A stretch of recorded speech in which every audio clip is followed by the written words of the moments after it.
অনন্তনাথের শতপ্রজ্ঞা ছিল অসাধারণ।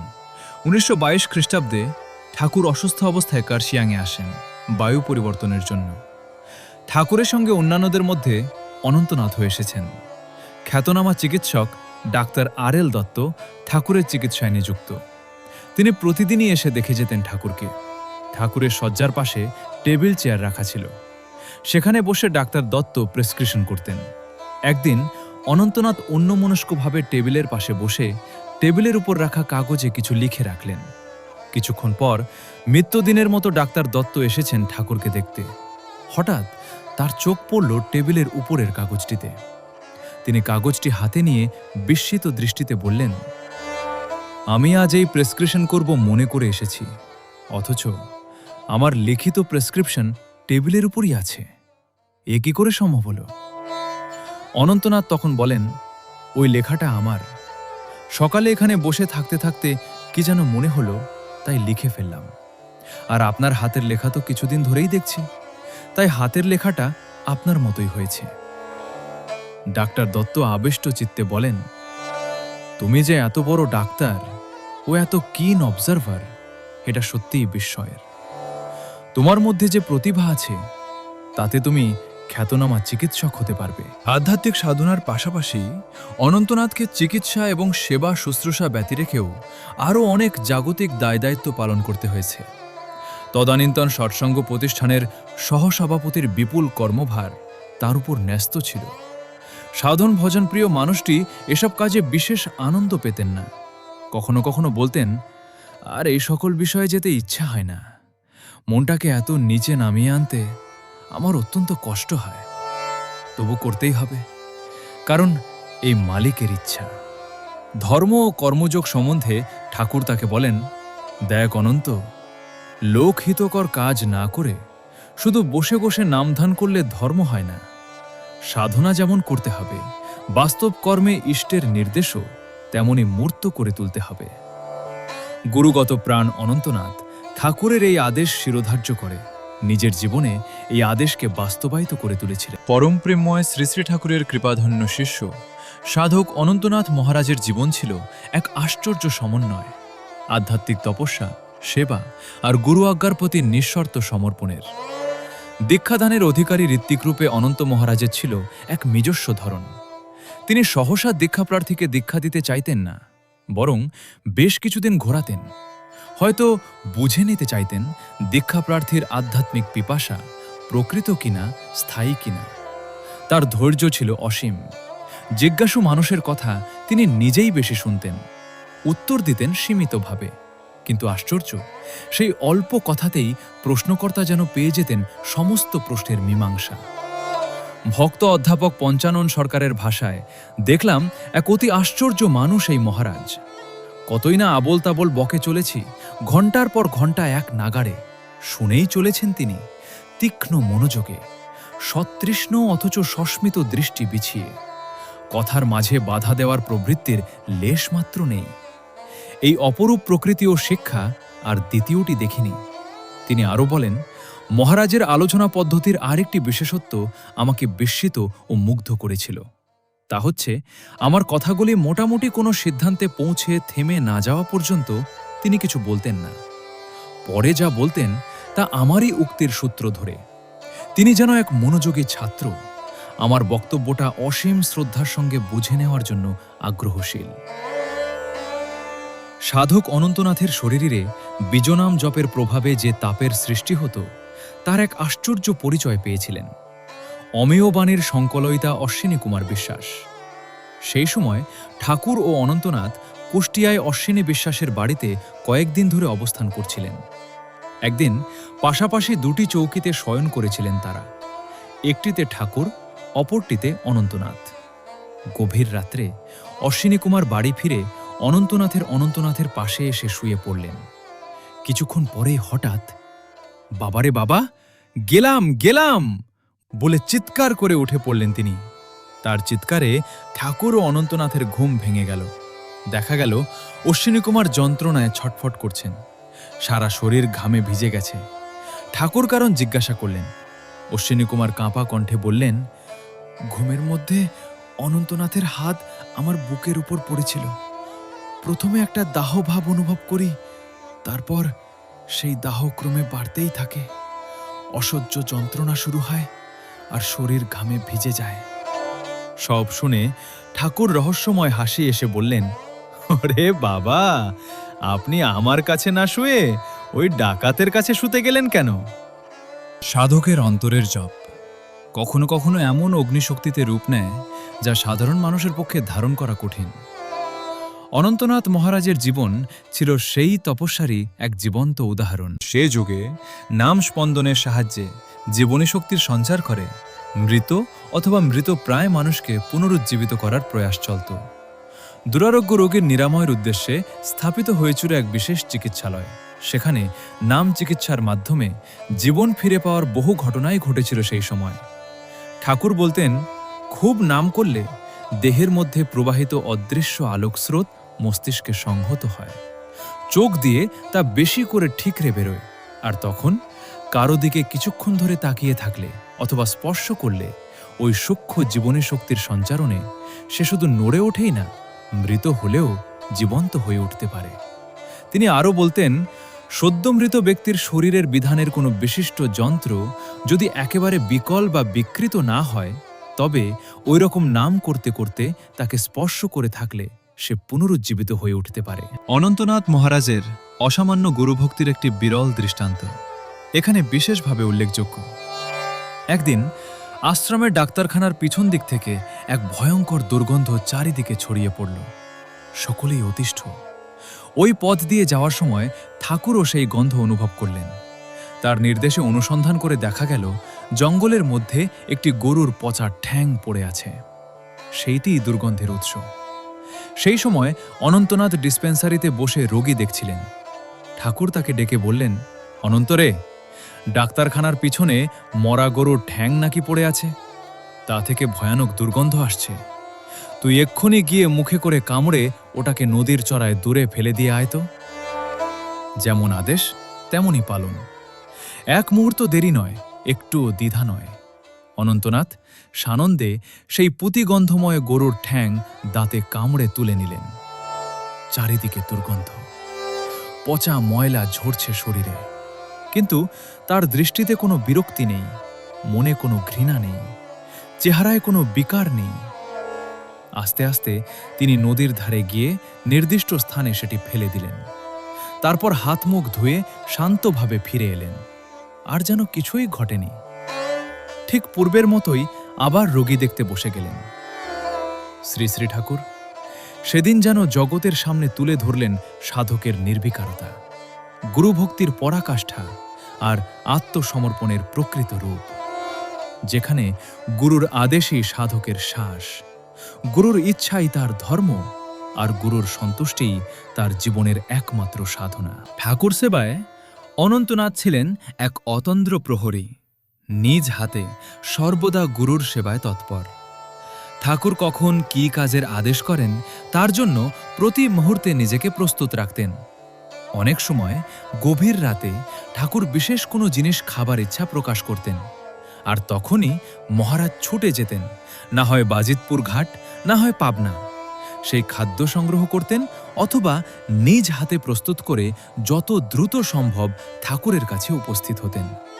আর ঠাকুরও শিশুর মতো চাওয়া মাত্র কিছু না পেলে অস্থির হয়ে উঠতেন, যেন এতটুকু বিলম্ব সহ্য হচ্ছে না।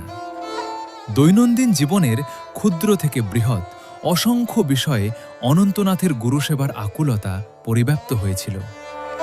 ঠাকুর কড়াইশুঁটি খেতে ভালোবাসেন, আর তাই প্রখর রৌদ্রে দুপুর 2-3টে পর্যন্ত মহারাজ মাঠে দাঁড়িয়ে শুঁটি তুলছেন। কোনো ক্লেশ নেই, কোনো বিরক্তি নেই। কোথাও গেলে যা ভালো লাগতো তাই ঠাকুরের জন্য নিয়ে আসতেন। ঠাকুরের পরিবার, পরিজন, আত্মীয় স্বজন সবই তার আপনার। ঠাকুর খাবার পাতে লেবু ভালোবাসতেন, তাই ঘরে যদি কখনো লেবু না থাকে, যেখান থেকেই হোক লেবু সংগ্রহ করা চাই তার। শিষ্যবর্গ তার বড় আপনার জন, কারণ তারা যে সব ঠাকুরের লোক। ঠাকুর ছাড়া তার নিজস্ব বলে আর কিছুই ছিল না। তার সমস্ত কাজের লক্ষ্যই ছিল ঠাকুরের প্রীতি সম্পাদন। কীর্তনের যুগে অনন্ত মহারাজ কীর্তনের দল নিয়ে অনেক জায়গা পরিভ্রমণ করেছেন। তিনি ছিলেন সুকণ্ঠের অধিকারী। তার আপন ভোলা নৃত্য ভঙ্গিমা এক স্বর্গীয় ভাববলয়ের সৃষ্টি করত। ১৩২৯ বঙ্গাব্দ ফাল্গুন মাস। একদিন সৎসঙ্গ দালানের পিছনে বাবলাতলায় কীর্তন হচ্ছে। কিশোরী মোহন, সতীশচন্দ্র, কোকনচন্দ্র, তরণী, নফরচন্দ্র সকলেই আছেন কীর্তনে। হঠাৎ কিশোরী মোহনের তাণ্ডব নর্তন কীর্তনের আঘাতে একজন কীর্তনসঙ্গী ছিটকে গিয়ে দালানের রকের উপর পড়ে গেলেন। শ্বাস বন্ধ। চারিদিকে কীর্তনের উন্মাদনা। কিছুক্ষণ পরে সবার দৃষ্টি পড়ল তার দিকে। অনেক চেষ্টাতেও প্রাণের স্পন্দন পাওয়া গেল না। অবশেষে অনন্ত মহারাজকে সংবাদ দেওয়া হল। মহারাজ এসে ওই মৃতপ্রায় ব্যক্তিকে তুলে নিলেন। তারপর নিজেও কীর্তনের মধ্যে নাচতে শুরু করলেন আর লোকটিকেও নাচাতে লাগলেন। এইভাবে কিছুক্ষণ চলার পর হঠাৎ লোকটির প্রাণের স্পন্দন ফিরে এলো। স্বাভাবিক অবস্থা ফিরে পেলেন তিনি। অনন্তনাথের তথাকথিত পড়াশোনা ছিল অতি সামান্য, কিন্তু তার জ্ঞানের পরিধি ছিল অপরিসীম। বিভিন্ন সময়ে তত্ত্ববিচারের আলোচনায় সেই জ্ঞানের পরিচয় পাওয়া যেত। ঠাকুরের পিতৃদেবের শ্রাদ্ধ বাসরে বিশিষ্ট পণ্ডিতদের এক মহাসম্মেলন বসে। সেখানে অনন্ত মহারাজের তত্ত্ব আলোচনায় তার প্রগাঢ় জ্ঞান আর প্রখর বিচার শক্তির পরিচয় পেয়ে পণ্ডিতবর্গ মুগ্ধ হয়ে যান। তার এই জ্ঞান ছিল উপলব্ধি সঞ্জাত, তাই তার গভীরতা ছিল অমেয়। ভক্তবৃন্দ বিভিন্ন সময়ে নানা সমস্যার কথা লিখে ঠাকুরের কাছে পত্র পাঠাতেন। ঠাকুরের আদেশ ও নির্দেশ অনুযায়ী অনন্তনাথ সেসব পত্রের উত্তর দিতেন। এইসব পত্রাবলীর কিছু সংকলিত হয়ে ১৩৩৩ বঙ্গাব্দের ৩০ ভাদ্র সান্ত্বনা নামে পুস্তক আকারে প্রকাশিত হয়। সেই চিঠিগুলিতে সাধনন রাজ্যের বহু জটিল তত্ত্বের মীমাংসা, চলার পথের বহু নির্দেশ আর সাধকের অন্তর্জগতের গভীর বিশ্লেষণ পাওয়া যায়। সান্ত্বনা সেই সময়ে ভক্তদের বিশেষ প্রেরণার উৎস হয়ে উঠেছিল। আজও তার শাশ্বত ভাবভূমি সমানভাবে প্রাসঙ্গিক। বিশিষ্ট মাসিক পত্রিকা প্রবাসী মন্তব্য করেছিল, এই পত্রগুলিতে লেখকের জ্ঞান, ভক্তি ও কাব্যশক্তির যথেষ্ট পরিচয় পাওয়া যায়। ধর্মার্থ বিষয়ক পত্রগুলির মধ্যে সাহিত্যেরও অনেক উপাদান আছে। এভাবেই সাধক অনন্তনাথ মহারাজ নিজেকে সম্পূর্ণ বিলিয়ে দিয়েছিলেন গুরুসেবা, সাধনা আর মানব কল্যাণের পথে। এহেন স্থিতধীত সাধনসিদ্ধ অনন্তনাথও কিন্তু নিয়তির অলঙ্ঘ বিধান রোধ করতে পারেননি।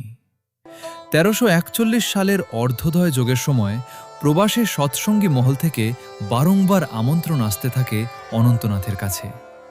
কিন্তু অনন্তনাথ যখন শ্রী শ্রী ঠাকুর অনুকূলচন্দ্রের কাছে বাইরে যাওয়ার অনুমতি চাইতে গেলেন, ঠাকুর নিষেধ করলেন। তবুও অনন্তনাথের একান্ত জোড়াজুড়িতে এক প্রকার নিজের ইচ্ছার বিরুদ্ধেই ঠাকুর অনুমতি দিলেন। ঠাকুর প্রায়ই বলতেন, আমার ইচ্ছানুসারে যে কাজ হয়ে যায় তা মঙ্গলজনক, আর কেউ যদি বাধ্য করে কোনো কাজ করায় কিংবা অনুরোধ করে তখন বড় অসুবিধে ঠেকে। তা অনেকে বোঝে না, কিন্তু তাতে ভালো ফল হয় না। এক্ষেত্রেও তার ব্যত্যয় হল না। বাইরে থেকে ঘোরাঘুরি করে অনন্তনাথ আশ্রমে ফিরলেন মারক বসন্ত রোগ নিয়ে। সংবাদ পেয়ে ঠাকুর ছুটে এলেন। স্বচক্ষে তাঁর অবস্থা দেখে গভীর পরিতাপের সঙ্গে চিকিৎসা ও পরিচর্যার ব্যবস্থা করলেন। ঠাকুরের বিশিষ্ট ভক্ত বঙ্কিম রায় শুশ্রূষার ভার নিলেন। তিনি এবং আরও দু একজন ছাড়া কেউই সেই ঘরে প্রবেশ করতে পারত না। ঠাকুর অবিরাম বইপত্র ঘাটাঘাটি করছেন ওষুধের সন্ধানে, আর ব্যথা ভরা কণ্ঠে হাউতাস করে বলছেন, আমার কথা কেউ শোনে না, তাই যত সব বিপদ ঘটে। দুর্বিষহ রোগ যন্ত্রণায় অনন্তনাথ ছটফট করছেন। শ্রী শ্রী ঠাকুর আশঙ্কায় উদ্বেগে অস্থির হয়ে উঠলেন। সমগ্র আশ্রমিক পরিমণ্ডলে থমথমে বিষাদের মেঘ জমে উঠল, আর সেই ভয়ঙ্কর রোগগ্রস্তের ঘরে আর একজনেরও ছিল অবারিত গতি। তিনি পুরুষোত্তম জননী মাতা মনোমোহিনী দেবী। ২৯ মাঘ সকালবেলা ঠাকুর এসে দাঁড়ালেন অনন্তনাথের ঘরের জানালার সামনে। কাতর কণ্ঠে জিজ্ঞাসা করলেন, অনন্ত, তোর কি কষ্ট হচ্ছে? অনন্তনাথ অতি কষ্টে বঙ্কিমের কাঁধে ভর দিয়ে দাঁড়ালেন। দুর্বল কাপা দুটি হাত জড়ো করে শেষ প্রণাম জানালেন। তারপর ইশারায় বোঝালেন, বাকশক্তি নেই। ঠাকুর বেদনা দীর্ণ মুখে ধীরে ধীরে সেখান থেকে চলে এলেন। অল্পক্ষণ পরেই অনন্তনাথের সমস্ত যন্ত্রণার পরিসমাপ্তি ঘটে। পরমপ্রিয়কে শেষ প্রণাম জানিয়ে স্থূল সত্তার অবসানে সূক্ষ্ম সত্তা তাঁরই চরণে চিরলগ্ন হল। শেষ প্রণামের সেই ক্ষণিক অবকাশটুকু দিতেই বোধহয় শ্রী শ্রী ঠাকুর শেষ মুহূর্তে তার বাল্যসখার কাছে গিয়েছিলেন। অনন্তনাথের প্রয়াণ সংবাদ শোনামাত্র ঠাকুর পাগলের মতো কাঁদতে কাঁদতে ছুটে গেলেন পদ্মার চরের দিকে। পিছন পিছন জননী দেবী ছুটছেন শোকাতুর পুত্রকে সামলাতে, যদিও তার নিজের শোকও ছিল পুত্র শোকেরই সমতুল্য। আশ্রমের আকাশ বাতাস বিষাদ বেদনায় আচ্ছন্ন হয়ে গেল। সকলের প্রাণের মানুষ মহারাজের অকাল বিয়োগে নিস্তব্ধ হয়ে পড়ল চারদিক। তার বয়স তখন মাত্র ৪৮ বছর। এই মৃত্যুশোক শ্রী শ্রী ঠাকুরকে এমন মোহমান করে তুলেছিল যে পূর্ণ ১ বছর তিনি পদ্মার পাড়ে একটি তাঁবু খাটিয়ে বসবাস করেন। আশ্রমের মধ্যে থাকতে তার বেদনা বোধ হতো। সমস্ত জীবন ঠাকুরের সঙ্গ করে অনন্তনাথ বুঝেছিলেন ইষ্টের প্রতি নিরবচ্ছিন্ন ভালোবাসাই চরম সাধনা। আর এই ভালোবাসার ভিতর দিয়ে প্রিয় পরমকে তৃপ্তি দেওয়ার এক একটি সাফল্যের আনন্দই মানুষের জীবনে সত্যিকার প্রাপ্তি, সত্যিকার উপভোগ। মৃত্যুশয্যায় যতক্ষণ বাকশক্তি ছিল ততক্ষণ শুশ্রূষাকারীদের বলেছিলেন, ভালো মন্দ এ জীবনে অনেক কিছুই করলাম, তোরা যত পারিস প্রাণপণে ঠাকুরের ইচ্ছা পূর্ণ করিস। মানুষের জীবনে ইষ্ট প্রতিষ্ঠা ছাড়া কর্তব্য আর কিছুই নেই। মহারাজ অনন্তনাথ রায়ের প্রথম স্মৃতিবার্ষিকী উপলক্ষে শ্রী শ্রী ঠাকুর অনুকূলচন্দ্র শিষ্যবর্গের প্রতি যে আহ্বান জানিয়েছিলেন তার মধ্য দিয়ে ঠাকুরের প্রাণের আবেগের ব্যাপ্তি আর অন্তহীন আকুলতা স্পষ্ট হয়ে ওঠে। সেই আবেগ মথিত কাব্যময় আহ্বানটি ছিল, অস্তিবর্ধন পরেশু, এই কাঙাল আমাকে প্রথমেই যারা গ্রহণ করেছিল তারা মাত্রই ছিল ২ জন। সে একজন আমার কৈশোরের খেলার সাথী আমার অনন্ত মহারাজ, আর একজন কিশোরী মোহন দাস। একজনই মাত্র আছে, আর একজন সে চলে গেছে এই দুনিয়ার মানুষের স্থূল দৃষ্টির অন্তরালে। বিরহ বেদনার ঢেবে পারিপার্শ্বিক সব অন্তর হলদল করে সেদিন এই তো এলো, ওই আসে সেই ২৯শে মাঘ, যেদিন আমার পায়ের তলা থেকে লহমায় দুনিয়াটা যেন সরে গিয়েছিল। আকাশটা হয়ে গিয়েছিল নীলহারা ফাঁকা। ওই দিনে কি কেউ ভাইতোরা তার স্মৃতির আগুন জ্বালিয়ে সেই তার স্মৃতিতর্পণ করে শ্রদ্ধার দানে এই পরিপার্শ্বিককে তৃপ্ত করে তার এই আমার আগুন ছোঁয়া প্রাণ প্রত্যেক প্রাণে জ্বালিয়ে দিবি না? কে আছো দরদি, আমার এই ক্ষীণ ডাকে প্রাণের সুরের টানে চলে এস শ্রদ্ধা তর্পণে, যা দিতে সাধ তাই নিয়ে। উল্লেখ্য, শ্রী শ্রী ঠাকুর অত্যন্ত নিষ্ঠা ও আন্তরিকতা সহকারে অনন্তনাথের বাৎসরিক শ্রাদ্ধকর্মের আয়োজন করেন এবং আশ্রমের ভিতরে ও বাইরে সকলকে যথাসাধ্য তৃপ্ত করে অন্তরতম সখার তর্পণ করেন। মহাসাধক অনন্তনাথ মৃত্যুশয্যায় শয়ান অবস্থাতেও ইষ্টানুরাগের যে প্রেরণার আলো জ্বালিয়ে তুলে ধরেছেন তার দ্যুতি চিরদীপ্যমান হয়ে অনন্তকাল পথ দেখাবে ভক্তজনকে। পরম দয়ারের আশীর্বাদ সকলের উপর বর্ষিত হোক এই প্রার্থনা করি। শ্রী শ্রী ঠাকুরের এই দিব্যলীলার গল্পগুলো যদি আপনার ভালো লেগে থাকে তাহলে চ্যানেলটি অবশ্যই লাইক এবং সাবস্ক্রাইব করবেন। আর হ্যাঁ, কমেন্টে লিখবেন জয় গুরু, লিখতে ভুলবেন না যেন। সকলেই ভালো থাকবেন, সুস্থ থাকবেন। আবার নতুন কোনো শ্রী শ্রী ঠাকুরের দিব্যলীলার অতুলনীয় কাহিনী নিয়ে উপস্থিত হবে সৎসঙ্গ বাংলা।